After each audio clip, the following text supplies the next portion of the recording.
Alors, un Dvar Torah. Cette semaine, on va commencer avec Def Nissan. On va arriver prochaine Def Nissan. Il y avait une fois, pour l'anniversaire du Rabbi, le président. Pour l'anniversaire du Rabbi, il y avait le président d'Amérique qui l'a invité, le Rabbi, pour un repas dans la Maison Blanche. Il a dit voilà, tu es une personne qui est très très connue en Amérique. On sait même les goïms, ils venaient voir le Rabbi, mon Brachot. Et il l'a invité pour la Maison Blanche. Et le Rabbi lui a répondu, il a dit merci beaucoup pour ton invitation, mais j'ai un problème, j'ai pas beaucoup de temps, j'ai pas assez de temps. Il lui écrit dans la lettre que quelques mois avant ça, il est parti dans un GAN Israël, ouvrir un centre aéré, nouveau centre aéré, il y a à peu près 45 ans, avant qu'il y avait beaucoup de centres aérés. Il a dit j'ai pas réussi à finir le travail que j'ai perdu la journée que j'ai voyagé. Et là, le président lui demande qu'est-ce que je peux vous donner comme cadeau. Alors, il lui dit voilà, moi j'aime beaucoup l'éducation. Moi je pense que l'éducation c'est une chose qui est importante, une éducation dans l'éducation des futurs. Il a dit écoute-moi, il a dit on va faire une journée d'éducation. Et quand il y avait Obama, tout le monde avait peur que peut-être qu'il va enlever la journée parce que c'est une journée que le jour de l'anniversaire du Rabbi hébraïque, toute l'Amérique, elle parle de quoi? D'éducation. Les enfants, ils arrivent, une minute, ils pensent de qu'est-ce qu'ils veulent. Et toute la journée, on parle d'éducation. Et moi, en vérité, que le Rabbi il a parlé beaucoup de l'éducation, c'est que c'est la base. On voit le mouvement qu'il a fait dans le mouvement Chabad. C'est-à-dire que d'un côté, chaque dimanche, il allait recevoir chaque personne de $1.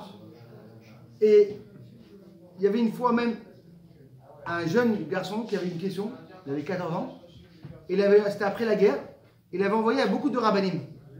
Il envoie à beaucoup de rabbinim, et le seul qui a répondu, c'est le Rabbi. D'un côté, on voit qu'il n'avait pas le temps, il n'avait pas une minute, et de l'autre côté, pour chaque personne, quand une personne passait voir le Rabbi, vraiment les gens ils croyaient que c'était vraiment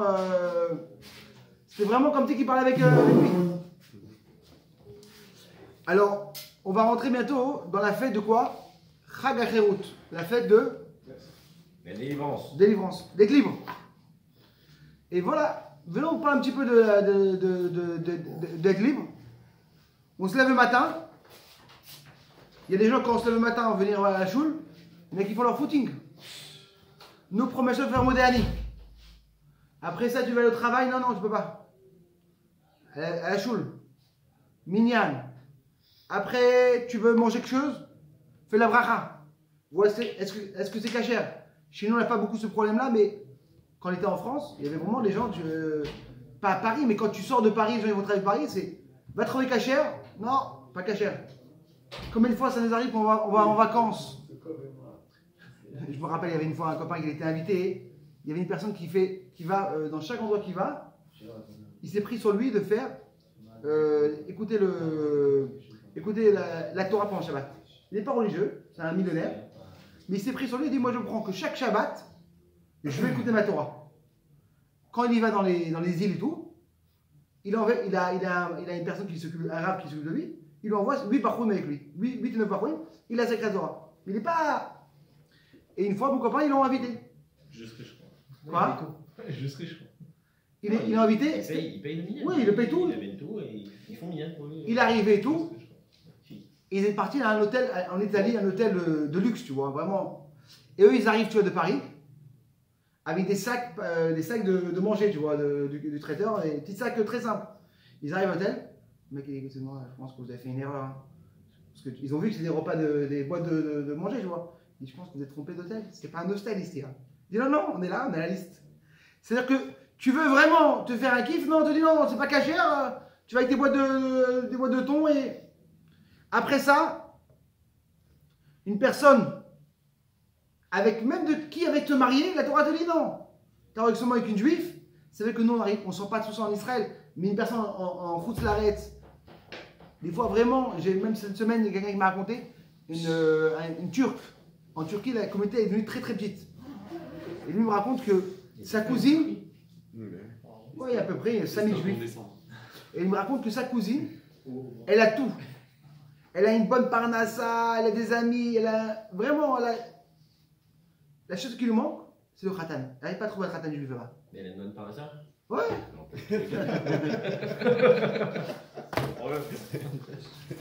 Et elle dit, et là vraiment tu vois en vérité le truc, c'est quoi? C'est le Nyan, comment il veut une chose et on peut pas.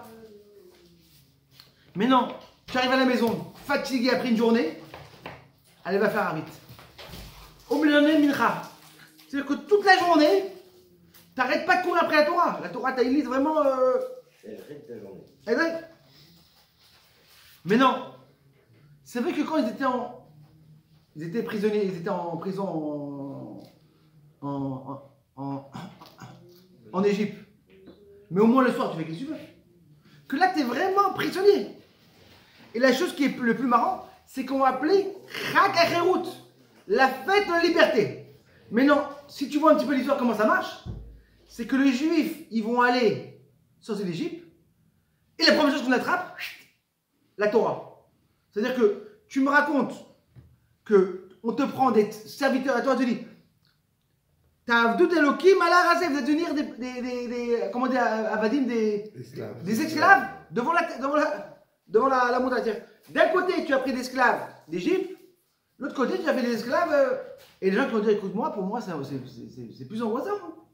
Mais c'est tout le temps, c'est même pas. C'est de 24 heures.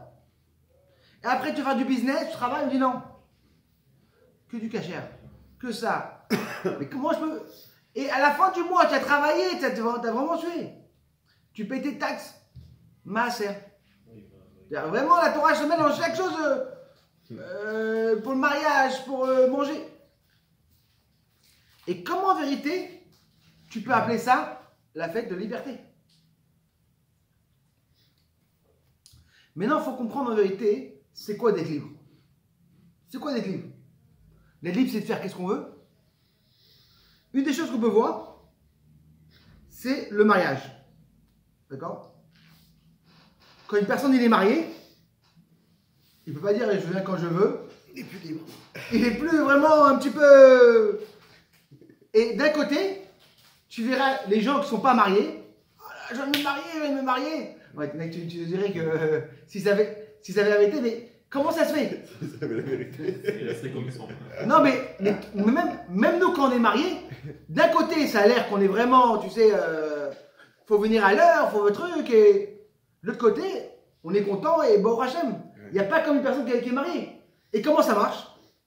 Il dit en vérité, chacun a le rêve de la personne, le rêve naturel. Et quand une personne il va réussir à faire son rêve naturel, là il aura la simcha. Et c'est quoi la personne le mamèche, comment on dit mamèche en français, de réaliser? C'est quoi réaliser? C'est de trouver la moitié. Sa moitié les chamas. Et dès qu'il trouve la moitié il est content, il a la simcha. C'est-à-dire qu'en vérité, la liberté, d'un côté tu vas dire mais quoi, le mec il est libre, il n'est pas marié, il peut faire qu'est-ce qu'il veut, il sort quand il veut, il prend un verre il veut. Non! Quand une personne, il réalise pourquoi il est dans ce monde-là, là, il arrive à trouver la moitié de son âme. Et pour ça, en vérité, il se sent libre. Et là, en vérité, on va passer un petit peu de voir dans le monde comment ça marche, la liberté. Et on va comprendre aussi pour nous et pour le Ham Israël. Imagine-toi, pour, disons, une fleur. C'est quoi la liberté pour une fleur? C'est quoi? Une liberté pour une fleur, c'est que tu as de l'eau, de l'air et de la terre. Et là, il se sent libre et se sent vraiment bien. Le moment que tu enlèves de l'eau, il se sent étouffé. Maintenant, imagine-toi, tu fais la même chose pour un animal. De l'eau, de la nourriture, mais tu lui donnes une petite pièce. Qu'est-ce qui s'est passé? Il va se sentir en prison d'une façon... Qu'est-ce qu'il y a d'un animal? Se promener. La même chose, les oiseaux. Si tu leur mets une cache, des fois on y va dans le zoo, mais ils se sentent en prison les oiseaux. Parce que qu'est-ce qu'ils ont besoin? L'espace. Maintenant la même chose pour une personne. C'est une personne, tu lui donneras tout ce qu'il veut. De l'eau, du manger, se promener. D'accord? Mais Dieu ne te donne pas. Qu'il n'a pas le droit de réfléchir comme il veut. Il n'a pas le droit de parler comme il veut. Mais tu as tout donné.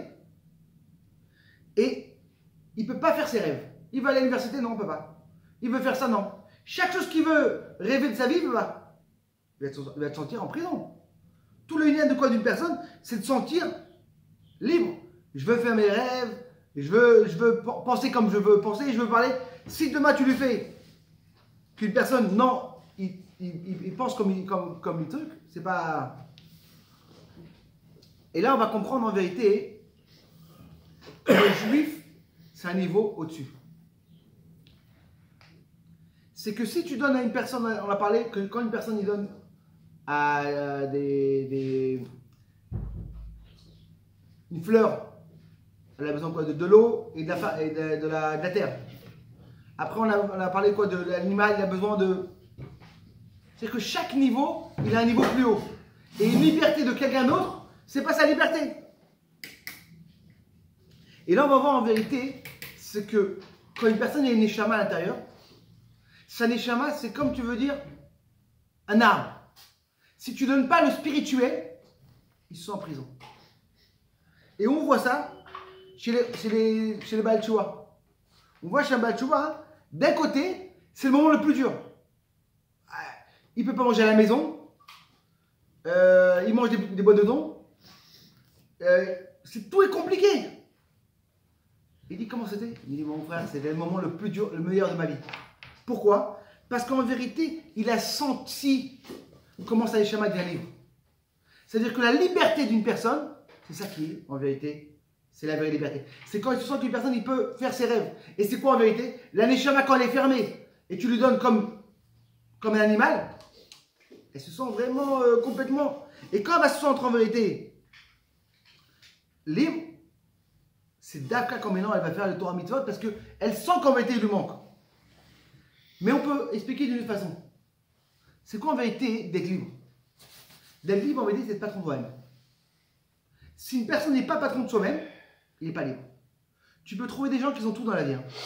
Ils ont ici dans l'argent, ils ont la famille, ils ont tout. Mais malheureusement, ils aiment le casino. Ils n'arrivent pas à revenir. Ils n'arrivent pas, ils vont gagner de l'argent. Ils ne sont pas libres. Ils se sentent comme en prison. Ils veulent garder l'argent. À la fin du mois, les gens, même ils ne vont pas finir le mois. Ils gagnent beaucoup d'argent. Ou une personne, il est après le Yetzirah des yeux, ou après le Yetzirah même du manger, chaque chose. C'est-à-dire qu'en vérité, quand tu es libre, c'est que tu n'es pas ton toi-même. Dès que tu n'es pas ton toi-même, tu es libre. Si une personne, il n'est pas patron de soi-même, il ne se sent pas libre. Tu crois que tu es libre, mais tu n'es pas libre. Et là, en vérité, on va voir que la Torah veut t'apprendre un message qui est magnifique. Qu'est-ce qu'une personne te dit en général? Un mot. Je peux pas. Tu n'as pas à me retenir. Je suis obligé d'aller jouer. Obligé de fumer, disons. Obligé de manger. Il faut pas me retenir. Et la Torah te dit quoi en vérité? La Torah te dit quoi? Change les mots que tu peux pas. Et c'est quoi la différence? Ça a l'air très petit entre peut pas et veut pas. Même un enfant, quand tu dis papa, je veux pas, c'est Qui peut pas. non, s'il veut pas, c'est le bon chemin. Tu arrives à 60% du problème. Parce que je veux lui faire tout pour qu'il voudra et il va réussir. Mais si l'enfant il dit je peux pas faire. Et en vérité, la Torah nous apprend, en vérité, on a demandé la question pourquoi la Torah, on est libre quand on est la Torah. Ça a l'air le contraire. Quand une personne lit la Torah, il est emprisonné. Il est libéré de ses pulsions. La Torah en vérité elle nous apprend comment une personne il va changer le mot entre je peux pas, je veux pas. Et quand une personne dit je veux pas, on est arrivé déjà à 50% de la réussite. Tu peux pas? Et comment tu fais Shabbat avec une personne avec la cigarette? C'est-à-dire que Shabbat t'arrive. Je suis mon cachette. Shabbat on arrive, Yom Kippour t'arrive, et pourquoi t'arrives pas? C'est que tu veux pas. Tu veux pas. Hum. Ah ouais, je me rappelle. Moi, je me C'est rappelle. connu. J'avais une fois une personne qui faisait le ménage. Et il était dans les chivas. D'un coup, on entend la toilette est rentrée. Crac, crac, en train de manger. C'est classico. Mais c'est qu'en vérité, la Torah te dit, je vais t'apprendre, en 2 mots, je vais t'apprendre que c'est pas que tu veux pas, c'est pas que tu peux pas, c'est que tu veux pas. Voilà, on te propose un bon gâteau de fromage, mais un gâteau de fromage, après que tu as mangé un bon steak. Tu ne mangeras pas. Alors comment c'est que tu as réussi à te retenir et là tu n'arrives pas? C'est que tu veux pas. Si vraiment tu voudras, et la Torah te montre en vérité, la Torah te change les mots. Tu peux pas, on veut pas. Et ça, c'est un message qui est incroyable, même pour les enfants. Un enfant, il faut toujours dire, tu peux. Tu veux pas, pas grave. Demain, tu voudras, c'est différent. Et pour ça que la Torah te dit que c'est Dafka le Khofi. Et là, on va comprendre en vérité, quand une personne, le Pirkei dit comme ça, Yehudi, l'homme Suga l'argish tam shecherut amitit. Un juif ne peut pas sentir une vraie liberté. Tam shemimush atzmi avur aneshama shelo. Bli nitchaber l'Hashem. Une personne ne peut pas sentir une vraie liberté s'il ne fait pas la Torah mitzvot. Des fois, tu peux dire, c'est marrant, c'est des fois que tu proposes à une personne, viens mettre les tefilines. Et tu verras que des fois, les gens ils vont dire direct oui, et d'autres personnes non. C'est que beaucoup de fois, on dit que la nourriture, elle est métamée le nefesh. Ils font comme des petites des plaquettes. Une plaquette, une écorce, et la personne vraiment, l'autre tu proposes des tefilines, direct oui. Il n'est pas très bon, il n'est pas religieux, hein. Et l'autre non. C'est l'écorce qu'il a. Mais quand une personne, tu vois bien, qui va faire une mitzvah, comme la simra, comme une fois les gens ils me racontent, des gens ils vont ils sont en Inde, ils font des grandes seudotes, et des fois ça arrive, tu vois, un juif et un goy. Et des fois ils viennent à la Souda, il ne sait pas c'est qui le juif ou le goy, mais il les reçoit. Et vraiment des kibbutzniks qui font rien. Même si même pas s'ils font un kibbou. Et après la Souda il dit alors comment c'est? Il dit la vérité, je me sens neshama, un sentiment incroyable. Et que l'autre, non, un bon repas. C'est que la neshama est sentie d'une façon libre. Comment on voit quand une personne il commence avec le Torah mitzvot, il ne peut plus arrêter. Combien de gens, comme on dit, un Talmid Chacham, il n'y a que dans la Torah qu'on peut dire le mot Talmid Chacham, un élève on est toujours des élèves, parce que la Torah. Et là en vérité, on va comprendre, c'est que quand une personne il fait le switch dans la tête, chaque chose qu'il va faire, il va faire avec un plaisir. Quand tu fais en vérité, quand une personne il se lève le matin, et la première chose, tu fais quoi? Tu fais ton mot d'année. Il n'y a pas plus beau que ça. Remercier à Hachem. Comme on dit que une des choses qu'on voit qui est spéciale au mot d'année, c'est quoi? C'est que le mot d'année, tu le fais même avant que tu te lèves les mains. Et ça, je demande comment tu fais un mot d'année avant que tu te lèves les mains. Lave-toi les mains. Imagine-toi, tu aurais des lunettes spirituelles. Tu aurais vu en réalité, t'es sale. T'es impur. Et comment tu fais en vérité? Tu te lèves le matin, la première chose, tu fais quoi? Tu fais mot d'année. Lève-toi, brosse-toi les dents, lave-toi les mains, habille-toi, fais ton mot d'année. Tu vas me dire en vérité que mot d'année n'est pas écrit dans le nom de Dieu. Non, mais chacun te dit, chacun sait que le mot d'année, tu fais quoi? Tu fais pour Hachem. Mot d'année, Vanera. Et c'est le plus beau mot d'année, le plus beau. Et pourquoi on n'attend pas? On dit en vérité, la Gemara est un petit peu rouge. C'est que. La Gemara, c'est comme ça. Un des noms d'Hachem, c'est quoi? Un des noms d'Hachem, c'est quoi?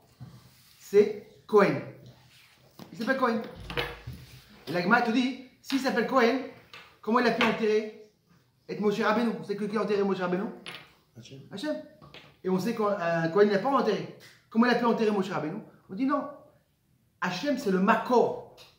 C'est la base de la Gdusha. Il n'y a pas de chez lui Torah. Il n'y a pas impur et pur. Et pour ça, il a pu enterrer Moshe Rabbeinu. Et on dit en vérité, chaque juif, il a une petite étincelle d'Hachem.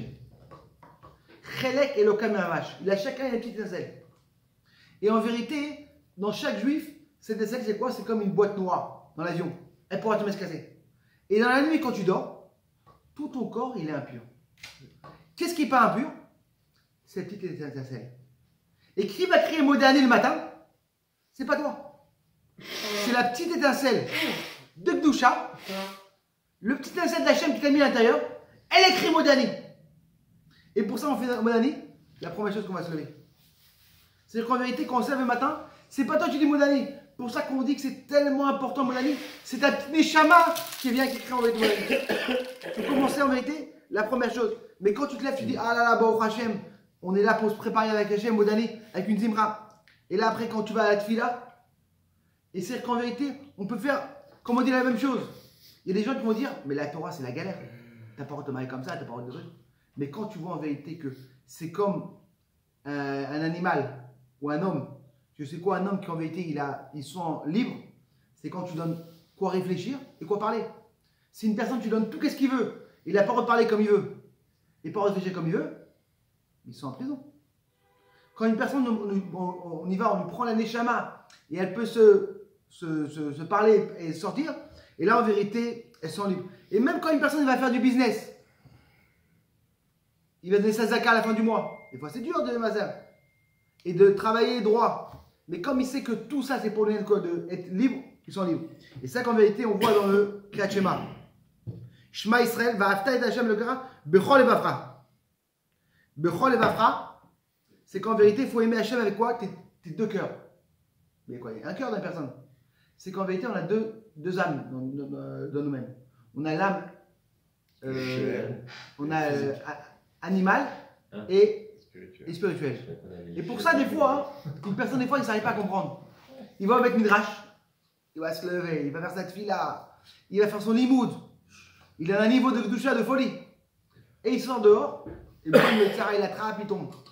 Il dit quoi? Je suis un menteur, je suis un bidon. Pas possible. Le matin, j'étais complètement à la doucha. C'est pas une nouvelle génération. Et le après-midi, boum, je tombe. Or quoi, je suis une personne faux? Non.